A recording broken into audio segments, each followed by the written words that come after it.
Okay, hello, welcome back to the videos. We're going to be getting into section 2.6, writing ratios and proportions. So we're working with ratios and proportions. Okay, so before we do that, let's just get a little bit of review in, okay? I want you to pause the video, and can you see that? I think you can. And I want you to try these three. 1, 2, 3. So pause the video and try those three. Okay, what's the first thing you should have thought to do when you see this first one up here? Hopefully you said multiply by the reciprocal, and if you did, you are absolutely right. So we multiply both sides by 6 over 5. And why are we doing that? Because we want to make the number in front of the x a 1. So this cancels both pieces. So now I have 1x is equal to, whenever I'm multiplying with fractions, I always want to check to make sure I can cross cancel. 1, and this becomes a 5. 5 times 6 is 30. And then this is technically over 1. 1 times 1 is over 1, which is just 30. And there we go. We could plug it in, we could check it, we'd get 1 and 5. 5 times 5 would be 25. Perfect. Okay, so we're not going to take time to check it right now, just because I've been doing that over and over and over again in the past videos. And by now you should have that down. Okay, so x is 30. Ta-da! Here we go, next one. Now, you could think reciprocal, but let's just check and see what would happen if I distributed it, okay? What you want to check for is, would this denominator cancel out with both pieces? So that's the question. If not, you want to do the reciprocal. But if it does, you may as well just distribute it, and it will probably be easier. Okay, so is 6 divisible by 3? Yeah, so that would work. Okay. Is 3 divisible by 3? Yeah, so that would work. Okay. So we can do that. Okay, so we technically have, we don't have to write this out every time, but just for sake of being able to see everything, and then it's equals 14, but I'm out of paper. Seeing what happens. So this becomes a 1, that becomes a 2. 2 times 2 is 4. We still have the x. This becomes a 1, that becomes a 1. 2 times 1 is plus 2, and it's still equal to 14. Now, did I multiply both sides by 2/3? No, I just distributed it. So do I need to multiply the 14 by 2/3? No. Okay, now we're back to solving for x. Do we get rid of the 4 or the 2 first? Well, we work farther away, get rid of that 2. It's positive, so we're going to subtract it. 4x equals 12. It's being multiplied. X equals 3. We could check it. 6 times 3 is 18. 18 plus 3 is 21. That would make this a 1, and that is 7. 2 times 7 would be 14. Ta-da! We are correct. Okay, let's do the last one. G over 5 equals, or minus 7, sorry. G over 5 minus 7 equals 12. Okay, so there has been a little bit of confusion. Since this g is being divided by 5, and that's all that's being divided by 5, it's not the whole piece divided by 5, it's just the one piece, we're still going to work farther away. So what's farther away from the g, the 5 or the minus 7? The minus 7. Since it's a negative, we're going to add 7 to both sides. So g over 5 equals 12 plus 7 is 19. Okay, and then the g is being divided by 5, so to undo division, we have to multiply. G equals 19 times 5. 9 times 5 is 45, so we have 4 left. 1 times 5 is 5, plus 4 would be your 95, so 19 times 5 is 95. 95 divided by 5 would be 19. 19 minus 7 is 12. Ta-da! We got it. Okay, so you had a nice long week. And we're getting back into ratios now, or getting back into problem solving, and we're going to specifically get into ratios. So let's get some definitions down. Are you ready to write? Are you ready to write? Yes, yes, I hope you are. Okay, let's just start with the basics. A ratio uses division to compare two quantities. Go ahead and write that in your notes. If you need to pause the video, pause it to write it down. A ratio uses division to compare two quantities. So what does that look like? Well, I'm glad you asked.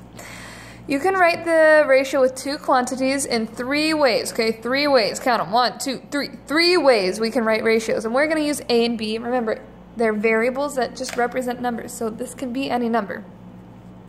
But we can write A to B, or A to B, or A to B. Notice I'm reading all of them A to B. They're just written in different ways. We can literally write out A to B, or, and notice it's a word too, or A colon B. Okay, that's comparing two quantities. But in the end, what we're actually doing is we're comparing them by division. Okay, A over B. But all of them are read A to B, A to B, A to B. They're just written in different ways. They're technically being compared by division. Technically being compared by division. Okay? So let's look at an example. If you need to, pause the video right now, write all that stuff down. And now we're going to look at an example. Okay? Let's see here. We'll just read it first.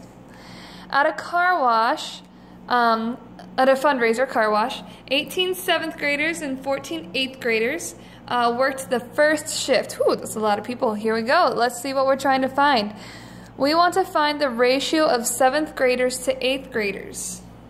Okay, now notice the 7th graders to 8th graders. That's how we read everything up here, right? A to B, 7th to 8th. So we just got to count them up. How many 7th graders were there? Well, they told us 18. 2, how many 8th graders were there? They told us 14. So we got 18 to 14. But what did we say we were doing this with? We were using what operation? Division. So technically, this is written as 18 over 14, right? Well, what do you notice about that fraction right there? It can be reduced, right? What do they have in common? 18 and 14. Well, they definitely have a 2 in common because they're both even. So what happens when we reduce it by dividing both top and bottom by 2? We get 9 to 7, right? Can we reduce that any further? Nah. So our final answer, the ratio of 7th graders to 8th graders, is actually 9 to 7. Was it 18 to 14? I mean, technically, yeah, it is. But since we're using division to compare them, we must reduce it, and we get 9 to 7. Okay, let's look at another one. Using the same information right there. Let's see here. Dun, dun, dun, dun, dun. Okay. Find the ratio of 7th graders to all the students. Uh-oh, did they tell us all the students? Well, they told us 18 7th graders and 14 8th graders. So can we figure out how many students were there in first shift? Yeah.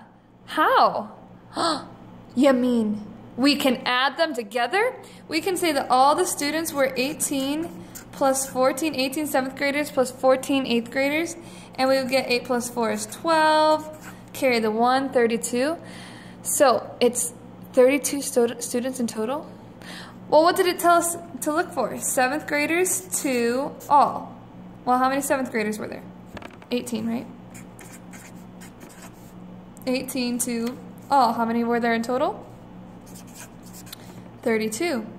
Is that reduced? Can you reduce 18 to 32 anymore? Well, they're both even, so we can divide by 2. So reducing that, 18 divided by 2 is 9. 32 divided by 2 would be 1. Carry the 1. You got 12. Would be 16. Can we reduce that anymore? Nope. So the ratio of 7th graders to all students would be 9 to 16. And there's my final answer. 7th graders to all students.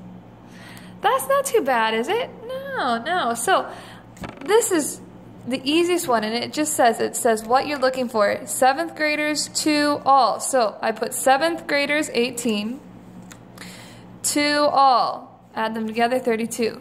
Reduce it down into the simplified fraction, and boom shakalaka, you got your answer. Ta-da! Okay, so now that we know how to write a ratio, we're just comparing things using division. Let's look at some examples. Let's look at some examples, or how this is used in real life. There we go. Okay, how this is used in real life, we have ratios and proportions. It's used in proportions. A proportion states that two ratios are equivalent. Equivalent, what does that word sound like? You mean it sounds like equals? Why, yes. Yes, it does. So, a proportion is just saying that two ratios are equal to each other. That's all.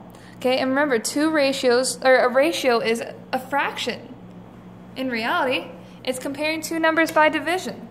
And when you write those as two numbers compared by division, then you have a fraction. So let's start solving some proportions.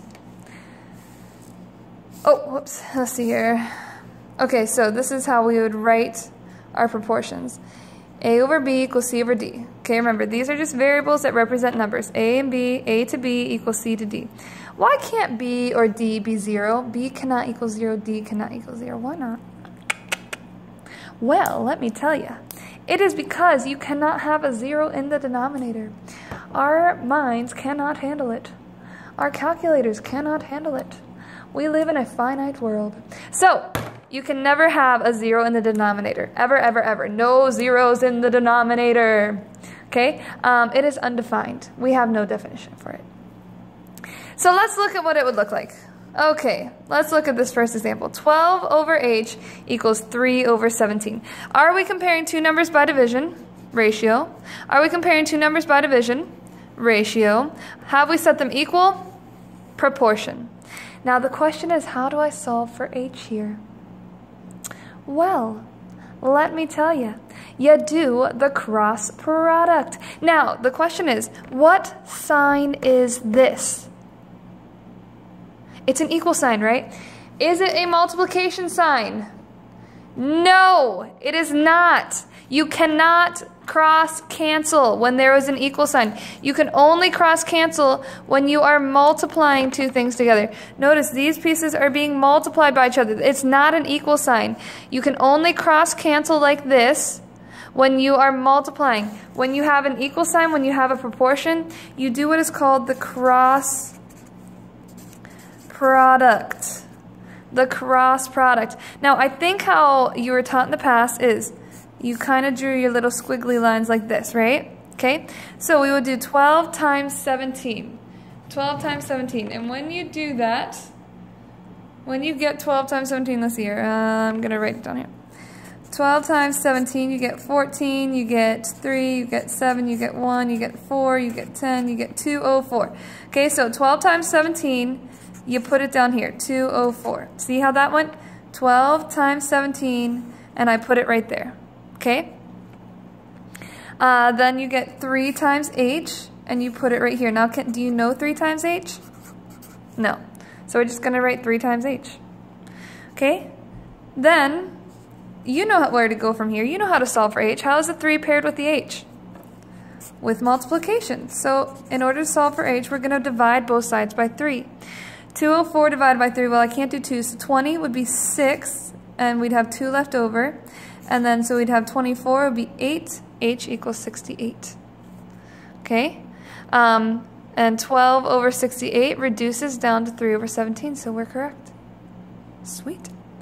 Okay, pause the video, and I want you to try cross products. Remember, draw your cross, put w times 7 here, put 4 times 35 here. Pause the video and go ahead and write that down.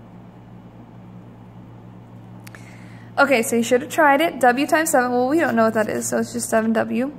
4 times 35 we can do. 4 times 5 is 20, carry the 2. 3 times 4 is 12, plus 2 is 14, so 140. The 7 is paired with the w by multiplication. Divide both sides by 7. W equals 140 divided by 7 is 20. And 20 over 35 reduces down to 4 over 7. Sweet. Okay, I want you to try with two more. Okay, so pause the video and try these. Okay, so you should have tried it. Now, this is a 9. Notice that is a 9. It's not an A. So, we're going to do our cross products. Okay, 12 times 9 is 108. You should have that memorized. 2 times m is 2m. I'm going to divide both sides by 2. Uh-oh, I'm running out of paper. Let's put some more up here. Divide both sides by 2. 10 divided by 2 is 5. Then nothing to carry over. 8 divided by 2 is 4. Equals m. We never write it with the variable coming last. M equals 54. Okay, cross product. Draw our ziggy-zaggies. Ziggity-zag. Z times 9 is 9z because we can't do it. 5 times 54 is 20. 25 plus 2, 27. Divide both sides by 9. Beautiful, beautiful. There we go. And z equals 27 divided by 9 is 3. And you still got your 0 left over. Z is 30. Okay? So cross products. You're multiplying across, putting it down. Multiplying it across, putting it down. Notice this equal sign still stayed there. Equal sign still there. We're still solving this as an equation with the equal sign. The equal sign comes down with it. Don't forget the equal sign. And then you're just back to solving for m like you've always done. Solving for m like you've always done. Okay, we've got 4 more minutes. Here we go. Let's do a word problem. Okay. How many of you want to be backpackers in the Sierras? A backpacker in the Sierras hikes 5.5 miles in 2 hours. That seems like important information. 5.5 miles in 2 hours. So remember, we write down what we know.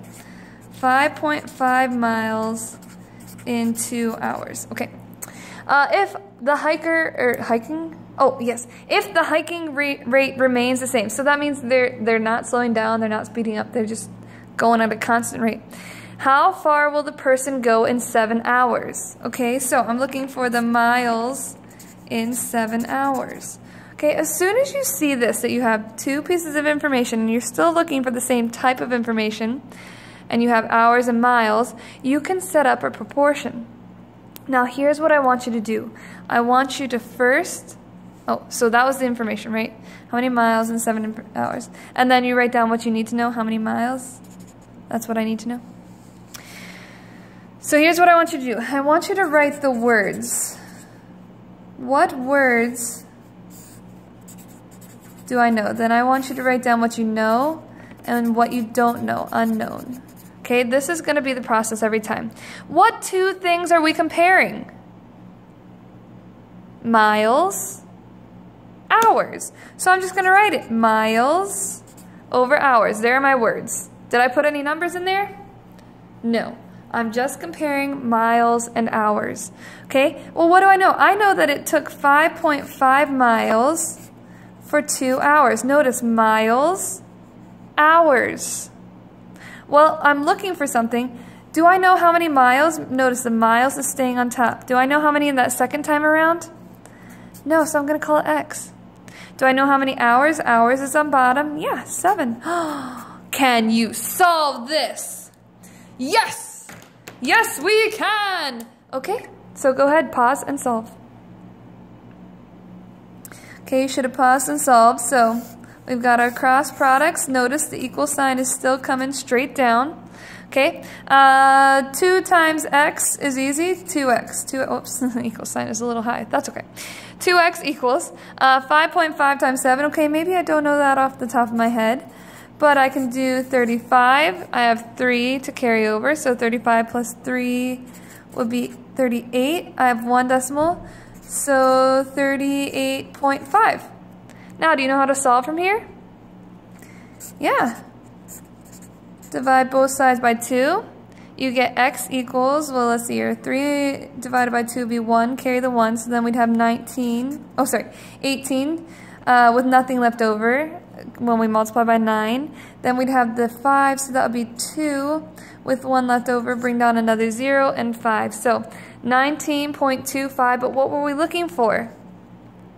How many miles? So we have 19.25 miles. Okay, I've got 30 seconds. Here we go. I want you, if you need to see that, you can pause it and look at it a little bit further. But I want you to do this problem. You need to write down what you know. You need to write down the words. You need to write down the known. and you need to write down the unknown. So what two things am I comparing? Well, I'm looking for numbers. In the first sentence, a recipe for the tomato salsa calls for 30 tomatoes to make 2 pints of salsa. So I'm looking 30 tomatoes. Oh, they even use the word two.